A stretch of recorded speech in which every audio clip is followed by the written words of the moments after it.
కార్తీక మాస వనభోజనాల కార్యక్రమాల్లో సాయి ఎక్సలెంట్ విద్యార్థులు ఆటపాటలతో సందడి చేశారు. శనివారం స్థానిక మామిడి తోటలో ఏర్పాటు చేసిన వనభోజన కార్యక్రమంలో స్కూల్ ఫౌండర్ అయిన ఆరబోయిన హుస్సేన్ను ఆ స్కూల్ కరస్పాండెంట్ కృష్ణప్రసాద్ ఉపాధ్యాయులతో కలిసి ఘనంగా సన్మానించారు.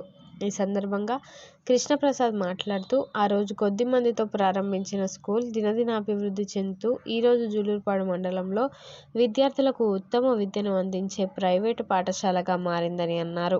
వెనుకబడిన విద్యార్థుల చదువుల పట్ల ప్రత్యేక శ్రద్ధ తీసుకొని విద్యార్థులకు ప్రత్యేక శిక్షణ ఇస్తూ నవోదయ, గురుకులం లాంటి పరీక్షలకు పంపించి సీట్లు దక్కించుకున్న ఘనత సాయి ఎక్సలెంట్కే దక్కిందన్నారు. మంచి విద్యను అందిస్తూ విద్యార్థులు, తల్లిదండ్రుల ఆదరాభిమానాలు స్కూల్పై చూపిస్తున్నందుకు ధన్యవాదాలు తెలియజేశారు. ఆటల్లో ఉత్తమ ప్రతిభ కనపరిచిన విద్యార్థులకు బహుమతులు ప్రదానం చేశారు. అనంతరం విద్యార్థులు ఆటపాటలతో అలరించారు. ప్రతి పల్లెలో, ప్రతి పట్టణంలో కూడా సాయి ఎక్సలెంట్ స్కూల్ పేరు మారుమ్రోగేలా చేయాలని ఇదంతా విద్యార్థుల చేతిలో మరియు ఉపాధ్యాయుని చేతిలో ఉంది. కనుక మనము చేయవలసిన ఒక హెల్ప్ ఏంటంటే మేనేజ్మెంట్కి జస్ట్ పిల్లలు బాగా చదువుకొని టీచర్స్ బాగా చెప్పేసి సార్కి మనకి ఇచ్చిన అవకాశాన్ని సద్వినియోగం చేసుకొని అదే మనం కృతజ్ఞత చూపించాల్సింది. సార్ అదే మాత్రమే కోరుకుంటారు కేపీ గారు. ఇంకా అంతకుమించి అనేసి ఈ సభాముఖంగా తెలియజేస్తున్నా.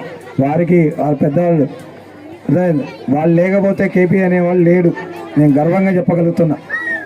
సో వీరి ద్వారా అదేవిధంగా మనం కూడా ఫ్యూచర్లో ఎవరైనా సహాయం చేస్తే ఆ సహాయాన్ని ఎప్పటికీ మర్చిపోవద్దు. జీవితాంతం వాళ్ళకు రుణపడి ఉండాల్సిన బాధ్యత మనందరిది. ఎవ్వరు ఏ చిన్న సహాయం చేసినా కూడా ఆ సహాయాన్ని గుర్తుపెట్టుకొని మనం నిత్యం ఆ సహాయంతో ముందుకు పోవాల్సిన బాధ్యత. వాళ్ళు నాకు లిఫ్ట్ ఇచ్చారు కాబట్టి ఈరోజు ఈ స్థాయి వరకు రావడం జరిగింది. ఒక్కొక్క సమయంలో ఒక్కొక్క వ్యక్తి నాకు సహాయం చేశారు. ఆ వ్యక్తులని ఎప్పటికీ ఎల్లవేళలా మర్చిపోను.